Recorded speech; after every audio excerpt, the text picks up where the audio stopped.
Après la tempête Carmen, c'est Eleanor qui va toucher le nord de la France dans la nuit de mardi à mercredi. Pas de répit sur le front de la météo. Alors que la tempête Carmen vient tout juste de balayer la France, l'Hexagone se prépare à affronter une nouvelle tempête, baptisée Eleanor.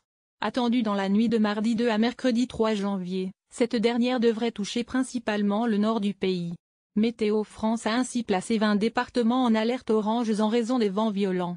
Il s'agit de l'Aisne, du Calvados, de l'Eure, de l'Eure-et-Loir, du Loiret, de la Manche, du Nord, de l'Oise, de l'Orne, du Pas-de-Calais, de Paris, de la Seine-Maritime, de la Seine-et-Marne, des Yvelines, de la Somme, de l'Essonne, des Hauts-de-Seine, de la Seine-Saint-Denis, du Val-de-Marne et du Val d'Oise. Le Finistère est de son côté placé en alerte orange vague submersion. À quoi faut-il s'attendre avec Eleanor? Réponse avec Sébastien Léa, prévisionniste à Météo France. France Info. La tempête Carmen s'éloigne, quel bilan tirez-vous de son passage? Sébastien Léazel a balayé une bonne partie du nord du pays et également de la façade atlantique. Les vents les plus forts se sont décalés sur les Alpes et la Corse avec des rafales sur l'île qui ont dépassé les 180 km/h. Et puis, on attend déjà une nouvelle tempête qui, elle, s'appelle Eleanor. Elle doit arriver dès la nuit prochaine. À quoi devrait ressembler Eleanor? Sa trajectoire est un petit plus au nord que Carmen, avec notamment des fortes rafales dès cette nuit sur le littoral de la Manche. Les fortes rafales vont aussi s'engouffrer dans les terres pour concerner les régions du nord-est demain. On attend des rafales de plus de 110 km/h à l'intérieur des terres, beaucoup plus sur le littoral. On est aussi dans un contexte de forte marée. On va avoir des risques de vagues submersion sur tout le littoral de la Manche. Le nord-est ne sera pas la seule région concernée car on attend aussi de très violentes rafales. Sur les Alpes, le manteau neigeux sera très instable. Il y a des chances que les stations de ski soient demain un peu perturbées, notamment les remontes-pentes, à cause des rafales qui dépasseront les 120-130 km/h.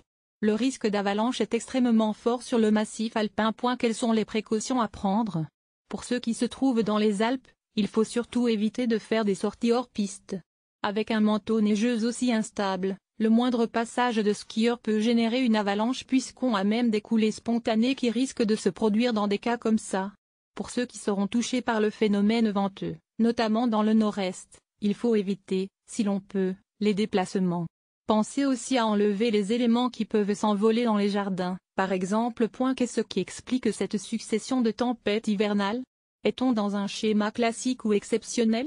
Depuis le début du mois de décembre, on a eu le passage d'Anna, celui de Bruin-Haut, puis de Carmen et maintenant Eleanor. C'est vrai que c'est un peu remarquable cette succession de tempêtes en l'espace de quelques semaines. En revanche, on est dans un contexte qui reste assez classique dans l'ensemble. On a une zone dépressionnaire qui circule entre l'Islande et les pays scandinaves. Et puis, on a les hautes pressions qui, elles, sont plutôt en retrait. 5e les Açores, le sud de l'Europe. On est sur ce que l'on appelle le rail de perturbation.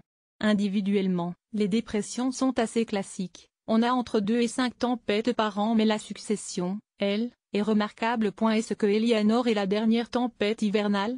Ce que l'on voit, c'est que l'on reste dans un contexte extrêmement perturbé. On va voir les perturbations défiler tout au long de la semaine. Pour le côté tempétueux des événements, c'est vrai que l'on voit des dépressions qui circulent, on risque donc d'avoir de nouveaux coups de vent.